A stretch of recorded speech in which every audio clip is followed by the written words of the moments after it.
Hi, this is Todd Marks, founder and CEO of Mindgrub Technologies, coming to you from EduWeb in Philadelphia. And I'm here with Christina Inge, who is from Boston, Massachusetts, and she is both an educator and a marketer. So tell me about yourself. Well, thanks for having me on, Todd. As you mentioned, I'm both an educator and a marketer. I own ThoughtLight, a digital marketing agency in Boston that I started 10 years ago this month. So excitedly celebrating 10 years of serving mostly mission-driven organizations in the sustainability space, social impact space, as well as higher education institutions. We work with schools across Boston. And I'm also an educator. I teach digital marketing and media at Northeastern and Harvard, as well as I teach the marketing course in the Heller School for Social Policy, Social Impact MBA program. So keeping with that social impact and higher education theme. Oh, that's great. And when you say mission-driven, is that a lot of government, education, and not-for-profits then? Government, education, and not-for-profit, but also for-profit organizations that have a sustainability mission. So for instance, right now I'm working with an organic pet grooming company. I'm working with a historical site.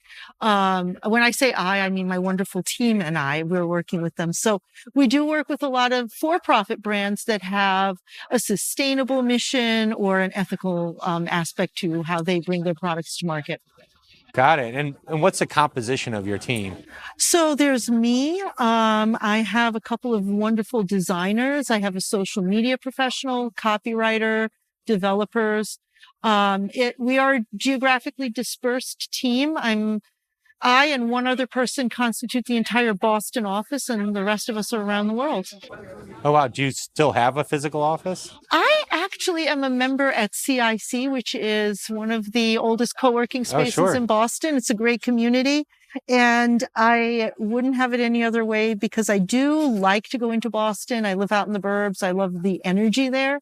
And, as we're talking about digital innovation, I think you need to get out of the building and talk to people regularly. So it's a good balance, though, to have that virtual team, but have a nice footprint downtown. Absolutely. Yeah, we too. We were entirely Baltimore based. We had about 150 people pre-COVID. We're up to about 200 now. And we went in 20 from being in person to 22 being geographically diversified across the U.S.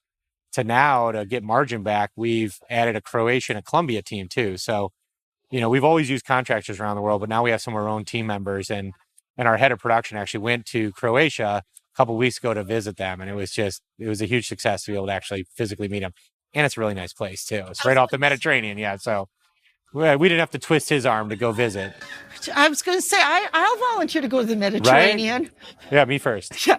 So, Christina, we're here to talk about AI in action. And I've noticed at this conference, there's two camps. There's those that are like, it's the next big revolution and we're absolutely embracing it, to those that are saying, it does nothing but copy and we don't use it at all.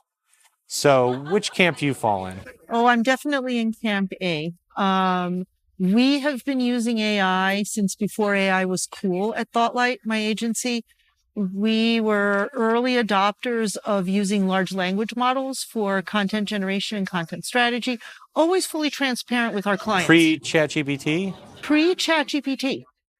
Because also we do a lot of marketing analytics. I've actually written 2 books on marketing analytics, one called Marketing Analytics from Flat World and the other called Marketing Metrics. So text analytics has always been a really big part of what we do.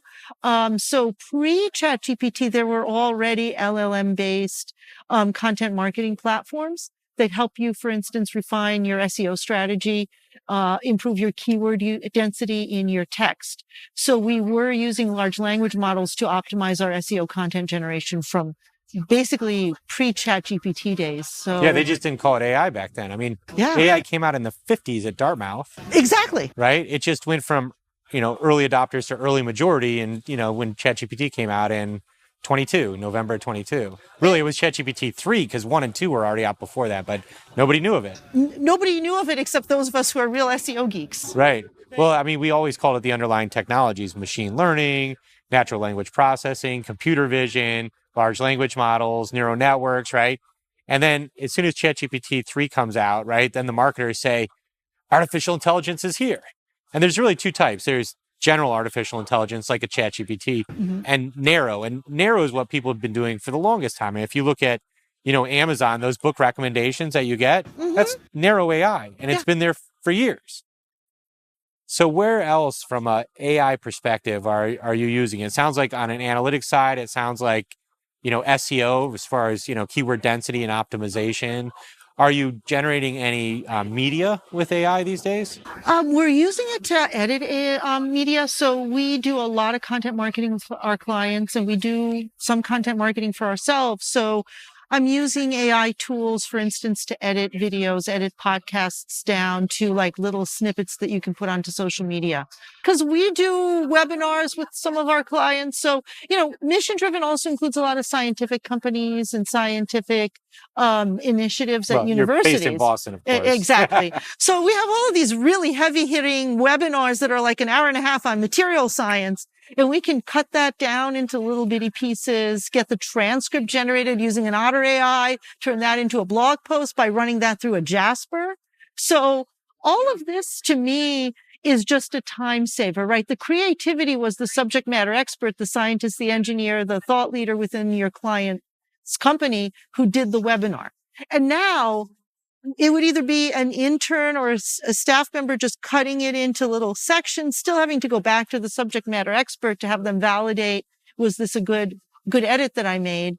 You take that transcript, you edit it into a blog post.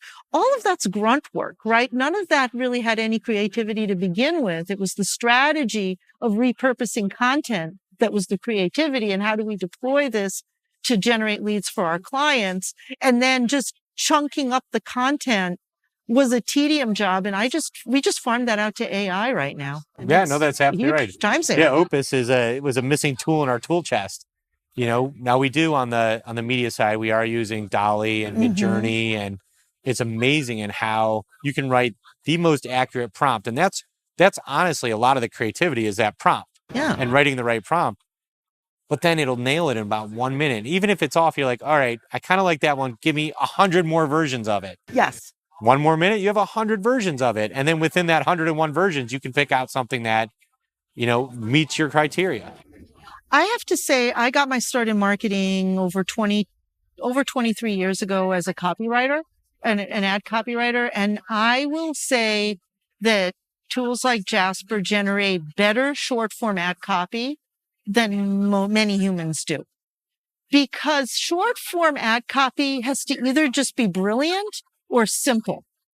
And if you don't have a copywriter who's brilliant, and I do, by the way, the wonderful Laura Logan, she's our copywriter and she is awesome. And she embraces AI too? No, she hates it. I was wondering, yeah. But there's areas where it's like, I'd rather deploy her doing like really high quality content or something that's super brilliant. But sometimes you really just need to describe the dog food. We're working now with a sustainable pet company, and you do not have to be brilliant to describe dog biscuits. You just literally need to say concise. Yeah.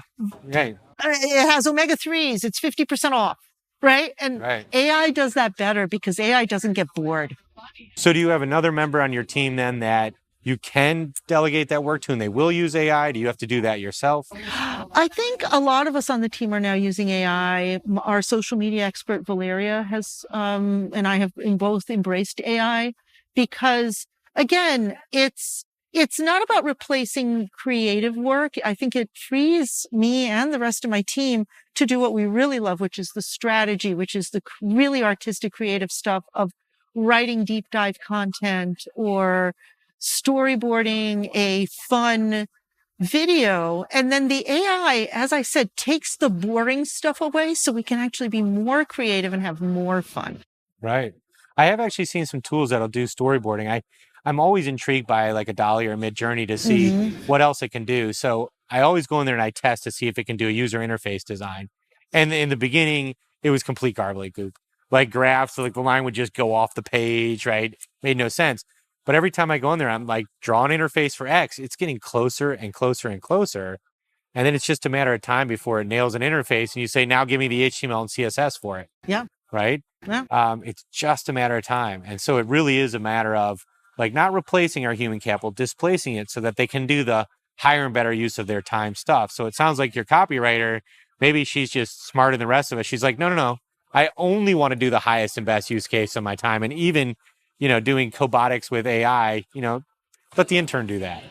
It's one of those things where exactly, I think that I gave a podcast interview earlier in this conference around how it's like baking a cake. Would it be great if every single time you want something sweet, you went out to the backyard and you got the eggs from your own chickens and you milked a cow and churned some butter and made some beautiful farm to table dessert? Absolutely. Can you do like the intermediary thing where you go to the supermarket nowadays and you bake from scratch? Most of the time, that's what we do. But sometimes you just need one of those little mug cakes because it's 3 p.m. and you need to pick me up, and you're going to bake a whole cake. No, you're going to throw some instant stuff into a mug, add some water, and you have something to eat. So it's kind of like that. It's a time saver. And of course, there's always room and time for that artisan work. But you need to set your priorities of what requires the artisan, high quality human touch approach. That's an amazing analogy. I happen to own a restaurant with my wife. She's a chef. Ooh. And we are kind of like becoming the, matriarch and patriarch of the family. So we have everybody over. Yeah. And we only focus on the mains, right? All the sides we just buy out of the box, pre-production, right? We might, get some potato salad and actually make bacon and sprinkle it in there. And everyone's like, oh, wow, this is amazing homemade, bacon potato salad. But it's not. It's from the store. And particularly now when we get to like baking, like she's an amazing chef, but I don't think anybody in our household's an amazing baker. But we go buy our cakes, And the thing is, that's not to go off on a side tangent. People don't realize it's a completely different science being a baker and being a chef. Completely different. Chefs are not bakers. And obviously in the culinary world, chefs are up here and bakers are more like maybe not as vaunted, depends on the restaurant, but it depends on the restaurant. And so I think it's also about people knowing what their lane is in AI and in marketing as well. Certainly we're here at a higher ed summit, and in higher ed, budgets are always tight in the nonprofit world. Everyone has to wear 17 different hats. And nobody's great at everything. Nobody's a perfect videographer, social media expert, blogger, content strategist, ad buyer. So it actually allows those of us who run a small shop or consult with smaller organizations or smaller budget organizations to get people to be in their area of excellence and be able to execute better by focusing on what people are super good at. You're absolutely right. So I've asked this question to wrap up with everybody, and the answers I get are all over the map. But in 5 years, where do you see AI taking us? What is going to be at least one drastic change in the next 5 years due to AI? I don't think we're going to have to wait for 5 years for this. I think unlike social media that took like a few years and then mobile took a few years, I think AI is going to be a much quicker change.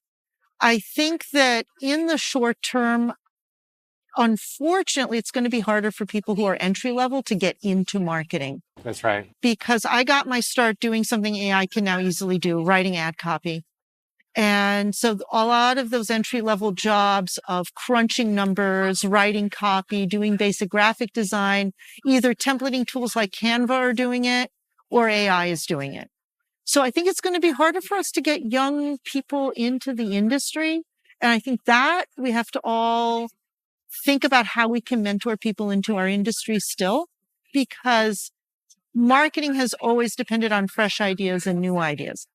So I think that in 5 years' time, everyone's going to be using AI just by default, but it's going to be about being more efficient and taking a lot of the tedium tasks off. I think that also in the short term, we're going to see a lot of AI generated DIY, very badly done marketing, because I think the SMB market is going to be targeted with a lot of, oh, you don't need a marketing agency, just pay $199 a month and AI will do your marketing for you, and you're going to get a lot of that Well, you're seeing that stuff already. I have a friend that had an e-commerce site. Yeah. And basically they used AI to make a landing page, No. very good SEO landing page for everything that you would want to purchase. And, Right. it was a product shot up top, and then it was just rambling text. Yes. Now, would you believe it? He's still actually doing pretty good monthly revenue. Yeah. No employees, right? It's basically just an Amazon reseller. Yeah. But you read this text and you're like, okay, clearly they're in like, Asia or some, somebody whose English is not the native language. No, it's AI, and it's just It's rambling AI. text, but it actually ranks really well on SEO. So the question will be, how much do we really want to read things in the future, or do we just want to find things in the future? Honestly, as an SEO person of 20 years, I would say it's always been, that's a whole other conversation I'd love to have with you one time.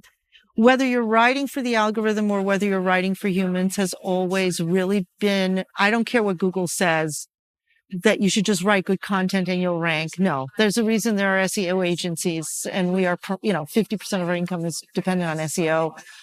You're always writing for the algorithm, and I think bots do a better job of that than humans do. They do. Well, in some cases they do. I think that if you're in a very crowded marketplace, the bots will do a better job than people, because you have to be aggressive to the point where the text is maybe not even as good for humans to read. And that's a whole other ballgame of like, how do you write for SEO versus how do you write good content? I don't think that AI honestly created the problem, because I remember coming up in SEO 20 years ago, there's a lot of very terrible human generated content out there that was keyword stuffing, and just purely written for the algorithm. So that is unfortunately we're just doing bad faster. I don't know if you've ever seen that meme about coffee, of just let me drink some more coffee so I can make more mistakes more quickly.